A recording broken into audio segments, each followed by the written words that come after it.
Bom dia, pessoal. Vamos dar início à nossa disciplina de Silvicultura EAD e vamos continuar com o nosso assunto de florestas naturais e plantadas. Hoje nós vamos ver um pouco sobre os povoamentos florestais. Vamos lá. Então, vamos continuar falando aqui sobre alguns termos da silvicultura. O povoamento florestal. No caso, a floresta é um conjunto de povoamentos. E o que é o povoamento florestal? É uma unidade que integra uma floresta. Refere-se a uma associação de árvores em uma dada área para a produção de produtos florestais. No caso, sinônimos: maciço florestal, talhão florestal.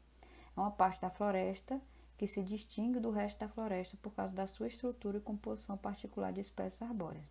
E o tamanho mínimo situa-se entre 0,5 e 1 hectare. Esse aí é o povoamento florestal, tá bom? No caso aqui, os povoamentos florestais, eles podem ser divididos em naturais e plantações florestais. Os povoamentos naturais, como o nome já diz, são formados sem interferência humana, que são aquelas florestas naturais ou florestas nativas, sem que haja interferência humana. Já as plantações florestais são aquelas florestas artificiais, que vêm da implantação de florestas em uma dada área por meio de sementes ou por mudas.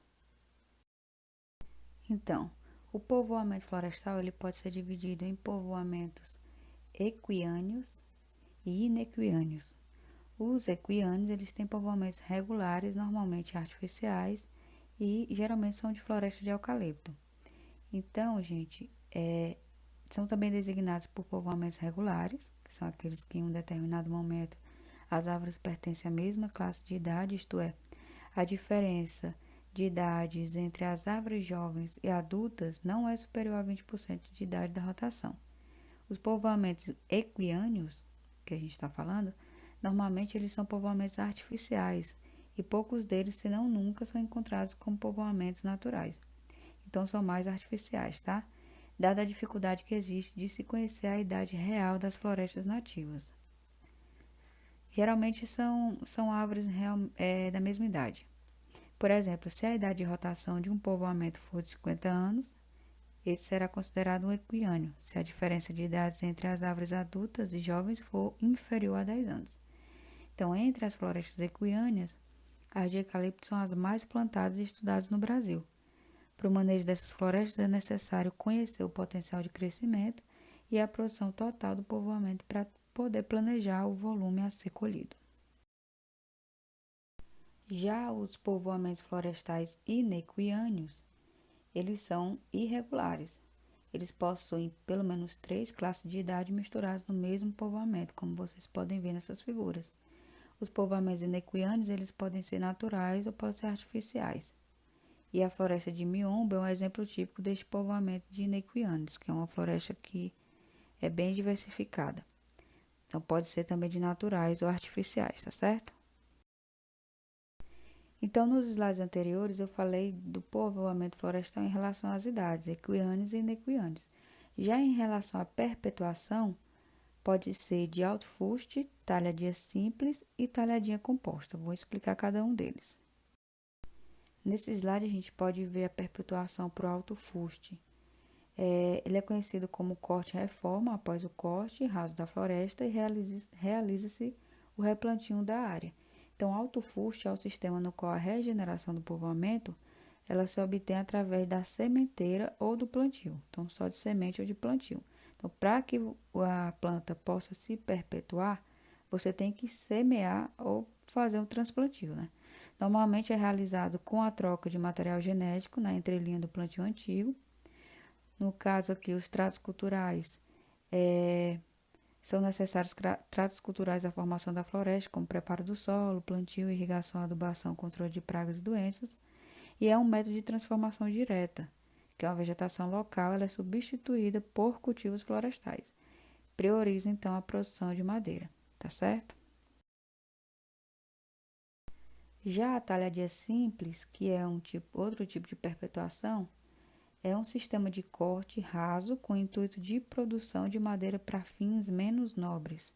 Então, após o corte das árvores existentes numa floresta, as gemas dormentes adventícias dos tocos ou raízes, elas que permaneceram na área que se desenvolve, são inúmeras espécies florestais que brotam.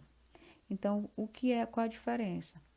No alto fuste, a gente tem que fazer o replantio, a gente tem que plantar com semente, fazer o transplantio. Já com a talaria simples, na verdade, depois que faz o corte, tem a brotação. Então, emite brotações que iniciam um novo ciclo florestal e espécies florestais que têm capacidade de brotar após o corte, como é o eucalipto. Nem todos têm essa capacidade de brotar. Então, tem uma alta taxa de crescimento inicial, uma maior proteção do solo e um menor custo de formação, porque você não vai ter que produzir a muda. Então, resulta num povoamento equiâneo. O que é esse povoamento equiâneo? São aqueles em que as plantas geralmente são da mesma idade. Já que está fazendo um corte, né? Geralmente as plantas vão ser da mesma idade. Quais são as vantagens? Recomendado para áreas com baixa mortalidade, material genético de qualidade, espaçamento adequado. Então, se o material genético não for de boa qualidade, não adianta você fazer esse corte, essa talhadia simples, porque a perpetuação não vai ser tão boa, já que o material genético não era bom. Econômico e exige um número reduzido de intervenções. O corte ele é simples e a regeneração é fácil de obter quando comparado com alto fuste, e ele fornece produtos no menor tempo, antecipando assim a geração de receitas, diferentemente do alto fuste. Já as desvantagens é que não produz madeira de qualidade de dimensões, como o alto fuste. O sucesso financeiro depende da existência do mercado para tal produto e também tem uma grande extração de nutrientes do solo, por conta exatamente desse corte. Então, esse aqui é a perpetuação de um povoamento florestal por talhadia simples. Continuando aqui sobre a talhadia simples, a gente vai ver um pouco das recomendações para o manejo da rebrota. Não é cortar de qualquer jeito, em qualquer época do ano, em qualquer altura. Tem algumas recomendações para que dê certo. Então, por exemplo, acima de 7 a 8 anos pode prejudicar a rebrota. Então, tem que verificar se a espécie tem um bom índice de rebrota. Não pode fazer, então, esse corte após 7 a 8 anos. Evitar cortes em período de seca prolongada, invernos rigorosos, porque vai, com certeza, comprometer a brotação. Fazer o corte na altura adequada, nem muito alto, nem muito baixo. Então, tocos mais altos possuem maior número de gemas capazes de gerar brotações e eles são mais difíceis de serem cobertos pelos resíduos florestais. A cobertura dos tocos por galhos, folhas e casca prejudica a brotação em função da redução de luz. Então, se cortar também muito raso, muito rente ao solo, vai prejudicar porque vai ter pouca brotação e vai ter esses galhos atrapalhando. Fazer o corte de forma cuidadosa, realizar adubações de manutenção e fazer tratos culturais, como o controle do mato, competição e também de formigas. Aqui também tem a talhadia composta, que é um tipo de perpetuação. Então, a gente já falou sobre o alto fuste, a talhadia simples e a talhadia composta. A talhadia composta é a conjugação dos dois regimes anteriores que eu falei, no mesmo povoamento. Então, é uma mistura de árvores formadas a partir da brotação das cepas, crescendo sobre um dossel de árvores originalmente obtidas pela reprodução de alto fuste. Então, tem os dois estratos. É uma floresta de dois estratos, tanto do alto fuste como da talhadia simples. O extrato inferior, ele é composto por brotações que são cortadas regularmente, e o extrato superior é de árvores de maior porte que são manejadas por períodos mais longos. Então, realmente é a junção desses dois tipos de perpetuação. Aqui nessas duas fotos a gente pode observar bem os dois estratos, inferior e superior, da talhadia composta. Então, é a junção do alto fuste com a talhadinha simples. E nessa outra foto também a gente pode ver a junção das duas. Você vê aqui o corte, né, da talhadia simples, e aqui são as mudas plantadas pelo alto fuste. Quais são as vantagens da talhadia composta? São materiais de diferentes tamanhos, vai ter materiais de diferentes tamanhos, suprindo a demanda por lenha, poste, madeira para serraria, etc., por conta desses dois estratos. Uma melhor cobertura do solo, uma boa aparência estética à floresta, e também permite a manutenção da fauna silvestre local, devido à diversidade, né? E as desvantagens? é difícil de ser aplicado e vai ter muito manejo para poder fazer esses dois estratos.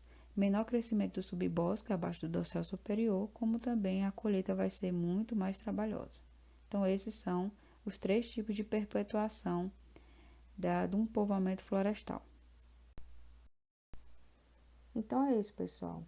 Bons estudos e estamos aqui terminando o nosso projeto piloto. Boa sorte a todos.